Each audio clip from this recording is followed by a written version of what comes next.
Hola a todos y bienvenidos a un nuevo vídeo de mi canal en el que voy a salirme un poquito de lo habitual y voy a hablar sobre un tema que me ha tocado estudiar a mí y hacer muchas preguntas a mucha gente para ver si merecía la pena o si no. Porque es cierto que hay mucha información, mucho humo sobre esto y yo creo que te hace perder un poco el foco en lo que es realmente importante. Hablo de las inversiones, sobre todo inversiones inmobiliarias, pero bueno, inversiones en general de todo tipo. Merece la pena hacerlas con una sociedad limitada o hacerlas tú como persona física. Yo ya he sacado una conclusión bastante concreta sobre este tema, entonces en este vídeo básicamente os lo voy a explicar para que les sirva, ya que yo le he dedicado bastante tiempo a estudiarlo, a echar números, os lo cuento para que cada uno saque sus conclusiones. Lo primero que quiero hacer es explicaros una parte básica de la fiscalidad de una empresa y de una persona física que mucha gente ya conocerá, para que luego expliquemos lo siguiente. Bueno, como os explicaba, es importante entender este concepto para la siguiente parte de la fiscalidad y entenderla perfectamente. Como sabéis, yo puedo constituir una SL, una sociedad limitada, y esa SL va a tener unos ingresos y unos gastos. Ingresos vamos a poner que son 200.000 euros y que de gastos voy a tener 100.000. Ojo, dentro de estos gastos, desde luego se van a incluir, si por ejemplo yo soy un trabajador de la empresa y tengo un salario, aunque sea socio, salario, pone de 30.000 euros, están dentro de esos 100.000. Proveedores, marketing, por ejemplo, otros 30.000. Y luego gastos de personal, por ejemplo, y de oficina, vamos a poner otros 40.000, ¿vale? Oficina, personal, otros 40.000. Entonces, por lo que yo iba a pagar impuestos, va a ser esto menos esto. Es decir, yo tengo realmente un beneficio de 100.000 euros. 100.000 euros. Estos 100.000 euros van a pagar un 25% de impuesto de sociedades si los dejo en la empresa. Es decir, yo voy a tener disponibles 75.000 euros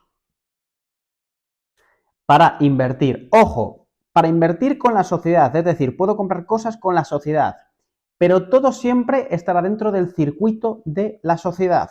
Este dinero puedo utilizarlo para comprar inmuebles, coches, lo que fuera, siempre como sociedad. Pero ojo, y esta es la parte importante, siempre que yo quiera sacarme dinero de esta sociedad, ya sea estos 75.000 euros, ya sea vía salario o lo que sea, voy a tener que pagar como persona física IRPF. Siempre que lo quiera usar, siempre voy a tener que pagar IRPF. No podré utilizar nunca los 75.000 euros que se han quedado en la empresa más allá de hacer inversiones. Obviamente puedo reinvertir ese dinero, puedo hacer lo que quiera con él, pero siempre como empresa, nunca como persona física. Esto es un dato muy importante. Dicho esto, si yo con este dinero que yo ya he pagado, porque mi salario ya ha pagado IRPF para llegar hasta mí como persona física, puedo hacer dos cosas. Puedo coger, invertir, tengo 30.000 euros para invertir y compro, por ejemplo, un inmueble y lo que me genere ese inmueble pagará de nuevo IRPF también para llegar hasta mí esos ingresos. Esos beneficios que yo tengo pagarán de nuevo IRPF. En la empresa pagarán siempre impuesto de sociedades, que a priori será más barato que el IRPF, pero ojo, repito, se queda dentro de la empresa. Este dinero sí que le puedo utilizar yo como persona física para hacer lo que quiera, para pagar el colegio de mis hijos, para comida, para ocio, lo que quiera. Sin embargo, este no. Y si yo lo que hago es trabajar con una sociedad, el dinero que se queda aquí, si quiero sacármelo por cualquier vía, a pagar IRPF. ¿Entendido esto? Vamos a la siguiente parte de la explicación.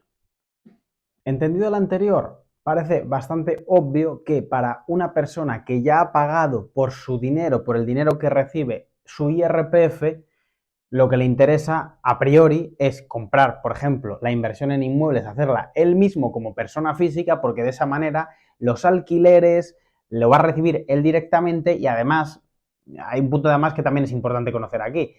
Cuando alquilas una vivienda habitual, tienes una bonificación, una exención de pago de IRPF del 50% de lo que ingresas por el alquiler. Por lo tanto, a priori a mí no se me ocurre ninguna razón para que con dinero por el que ya has pagado por IRPF para llevártelo a ti, es decir, todos los asalariados, tenga sentido meter el dinero en constituir una empresa y comprar con esa empresa, por ejemplo, inmuebles para alquilarlos. No se me ocurre ninguna razón. Por lo tanto, mi conclusión, y por supuesto que admito que haya personas que tengan otra, es si tú recibes tu dinero por cuenta ajena, con una nómina, ya has pagado tu IRPF por él, para mí lo que tiene sentido es que tú compres como persona física los inmuebles que vas a alquilar. De esa manera, primer punto positivo, consigues no tributar por ese 50% de los ingresos, que es una gran noticia, es un gran ahorro. Y punto 2, no tienes que pagar primero el impuesto de sociedades y luego llevártelo a ti, es decir, pagarás el IRPF que te toque a ti y ya el dinero es tuyo. Por lo tanto, yo creo que en ese caso no hay ninguna duda. Ahora voy a ir cuando sí que puede haber alguna duda, que es, por ejemplo, mi caso. Yo tengo una empresa, una sociedad limitada que es una micropyme, ¿vale? ¿Qué ocurre? Que yo, sacando mi salario, ¿vale? Por el que por narices voy a pagar IRPF y es mío, va a quedar parte de dinero en la empresa como beneficio de la empresa, es decir, mi salario será un gasto de la empresa, entre otros que tiene, y vamos a imaginar, como en el ejemplo anterior, que luego quedan 100.000 euros en la empresa por los que voy a pagar un 25%, en mi caso un 23% de impuesto de sociedades, y ese dinero ya lo tiene la empresa. Entonces, ahí tiene sentido comprar o invertir con la empresa o sacármelo vía dividendos a mí como persona física y comprar yo. Pues quizá en ese caso sí que pueda tener sentido, tener en cuenta que yo me he sacado dinero por IRPF y se me ha quedado remansado dinero en la empresa por el que pago impuesto de sociedades, merece la pena comprar activos con la propia sociedad. ¿Pero por qué? Porque tengo un ahorro fiscal directo, es decir, no he llegado a pagar en ningún caso IRPF. Si el día de mañana lo necesito, hago lo que sea, pues ya pagaré ese IRPF, que realmente lo que estoy haciendo es difiriéndolo. Es decir, lo que voy a hacer es pagarlo en el futuro si me hace falta. Porque, repito, cualquier dinero que quiera utilizar yo como persona física, no puedo utilizarlo de la empresa. Siempre voy a tener que pagar IRPF. Entonces, en el caso que en el ejemplo que os estoy poniendo, que es precisamente el que me ocurre a mí, por eso lo estuve mirando mucho, lo que tiene sentido es que yo compre o utilice el dinero de la empresa, pero solo el dinero que está remansado ahí y que solo ha pagado impuestos de sociedades. No el que yo me he sacado como persona física. El que yo me he sacado como persona física vía salario lo puedo utilizar para invertir, pero compraré yo como persona física. Y con mi empresa compraré lo que considero oportuno, pero porque es dinero que solo ha pagado impuestos de sociedades. Y sé que el día de mañana, si quiero sacarlo, además del impuesto de sociedades, tendré que pagar, vía dividendos o lo que sea, una parte de IRPF. Dicho esto, hablemos del tema de holding, que es un tema que también he estudiado yo bastante. Vamos a ver. Mi conclusión es la siguiente. Bueno, ya sabéis que un holding básicamente es poner una empresa que tiene las participaciones de tu empresa o de varias empresas que tú tengas con distintos negocios y lo que consigues es pagar muy poquito para subir los dividendos de las empresas a la empresa matriz, la que está arriba. Por supuesto, siempre vas a pagar impuestos de sociedades en las empresas operativas que van generando el negocio, ¿vale? Lo que no vas a pagar es por los dividendos que suben arriba, vas a pagar muy poquito, un 1 y pico, si no recuerdo mal. Entonces, ¿esto cuándo tiene sentido para mí? Pues bueno, tiene sentido cuando realmente con tu empresa operativa tienes ciertos riesgos de incluso acabar en quiebra.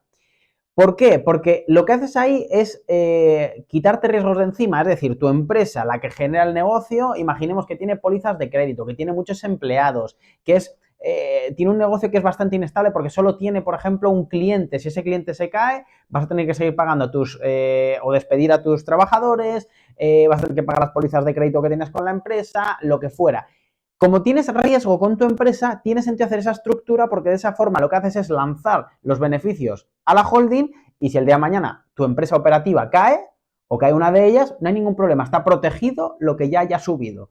Esa empresa que tú tenías operativa, la cerrarás, la mandarás a un concurso de acreedores y chimpún, no hay ningún problema. Entonces, para mí, las estructuras holding, más que por ahorro fiscal, de nuevo os digo, es mi opinión, tienen sentido por un tema de protección, ¿vale?